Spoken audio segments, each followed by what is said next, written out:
I remember we were standing in our bedroom and holding our breath, listening to the voicemail. And then it was Marley, my favorite nurse in Rochester. She was crying.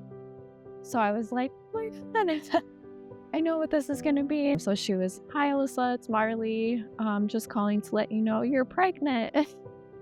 And you could hear her crying and one of the other nurses in the background crying. And we started crying.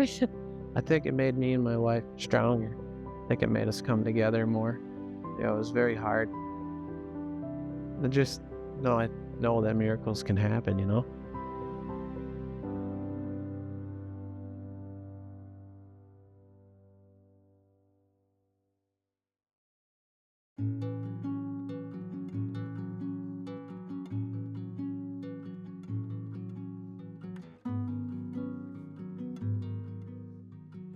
Let's see. We were both 17, I think 17, 18, somewhere in there. My family hosted exchange students a lot. And we went to some picnic and I met his best friend from high school there.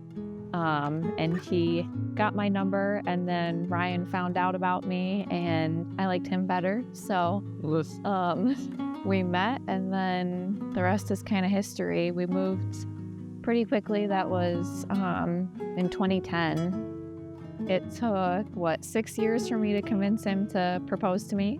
2016, we got engaged and then married the following year.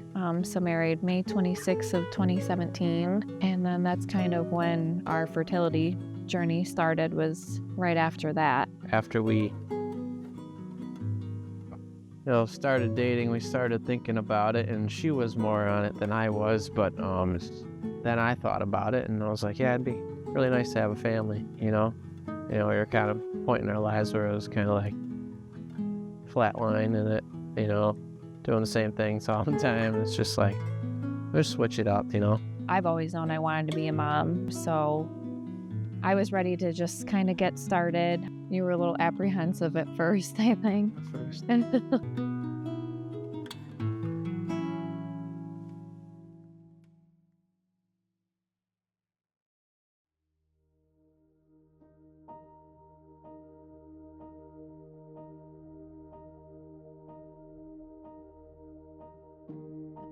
So we went to my OBGYN, and they were like, oh, let's just see what happens for the next year. You guys just keep trying. So we did, and still nothing was happening. So we went back. They started to do all the testing, like the basic blood work. He got his sperm checked. They weren't finding anything really wrong. So they had me do like the endometriosis surgery, scopes, all the tests, the dyes running through my tubes and stuff, and still wasn't finding anything wrong. So I had actually heard about CNY Fertility through a couple people, one being my hairdresser has actually been an egg donor through CNY Fertility. And so she was like, you definitely should try there. So I did, and was not a number there. We got to go to the Rochester office. We worked closely with a lot of the nurses, the nurse practitioners. I got to meet a few of the different doctors. I think we worked with Dr. Kiltz, Dr. Corley. Once we got there, Dr. Kiltz's opinion was that inseminations weren't going to work anymore, so we needed to actually start IVF. So we struggled getting started with that. My body wasn't really taking to the medications at first. So we had to try a couple different protocols, went through a lot of that. I just tried to help calm her down as much as possible. Didn't always work, but just ask her how she's feeling, how she's doing. Try to make things less stressful for her, do the chores and just take things off her plate so that she can just relax and feel the way that she's feeling. CNY made me more comfortable because they explained everything to me. But just having to go through that and like trying to understand why, I think was like my biggest thing that I had to wrap my head around. And then all of the medications that I had to start putting into my body and everything. I wasn't able to go on social media for a while when I first started because it was like, now that I was trying, all of a sudden everybody was getting pregnant. So it was just really hard for me to see all of that. And even her brother was having kids. Her brother has 4 kids. He had a kid or maybe both kids during the time that we were trying to have a kid. And her sister, I don't know if she planned on a kid, but that was kind of tough for her to see her sister get pregnant while she was, I think she always wanted to adopt, and then they ended up having one naturally. And that was pretty tough for Alyssa to go through. My body went through a lot. It was a lot of ups and downs, but all of the nurses at the Rochester office were amazing, and they always made me feel better about everything. And I had so many questions all the time, and they were always there to help, never made me feel like I shouldn't be asking the questions. They just kept me comfortable. And the 7th one, we did end up having to go to the Buffalo office to do the retrieval and transfer because the Syracuse office was full. But I'm glad we did because that's where I had my best retrieval. Normally, I was only ending up with 1 or 2 embryos, but that time we ended up with 8 embryos for that 5th retrieval. And then that's where the first transfer from that last retrieval was the successful one. So we've got 5 embryos left if we want to go for baby number 2.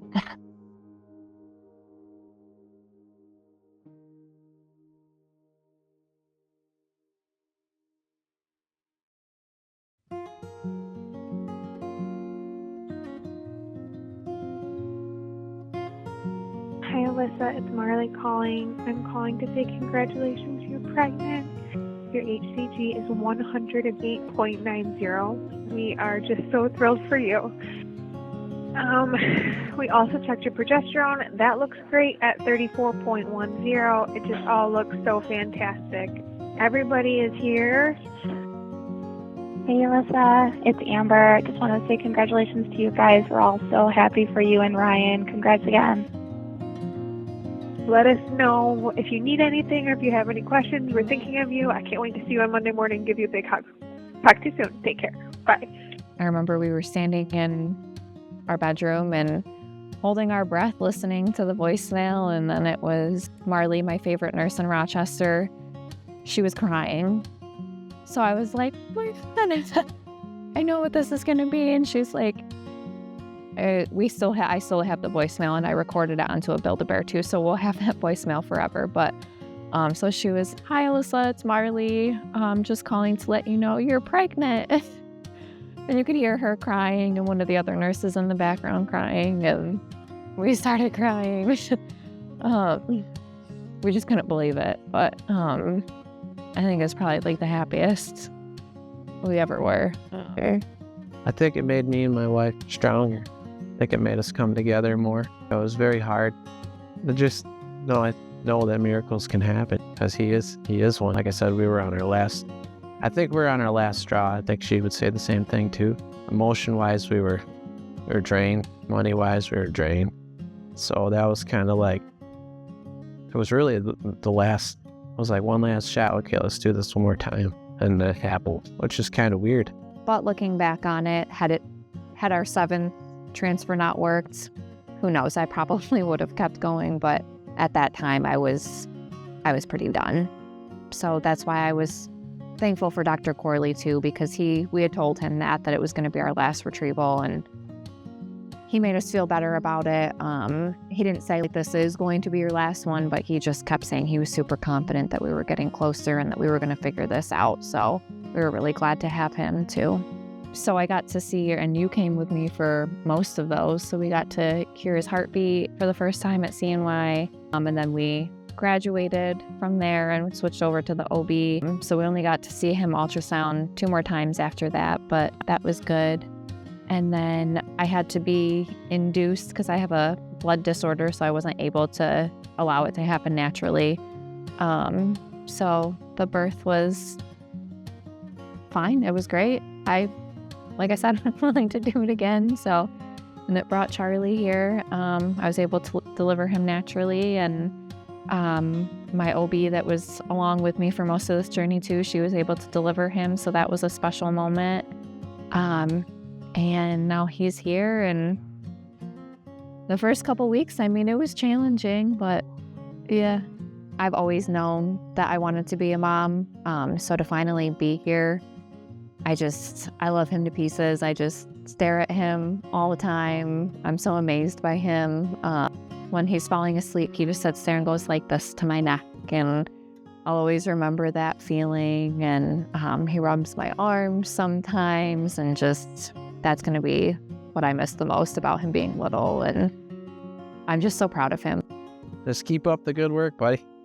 We're very proud of you already. Can see what a good man you're going to become, so I love you. I would just say, you are one special boy. You're so wanted by so many people. You're so loved by so many people. We just can't wait to see what he does in the future. No matter what he does, we're just always going to love him. We're going to support him. I'm so glad that it was him. I'm so glad we went through this process and waited for him, because if we didn't go through all of that, we wouldn't have Charlie, and this is where we were meant to be. He was who we were meant to have.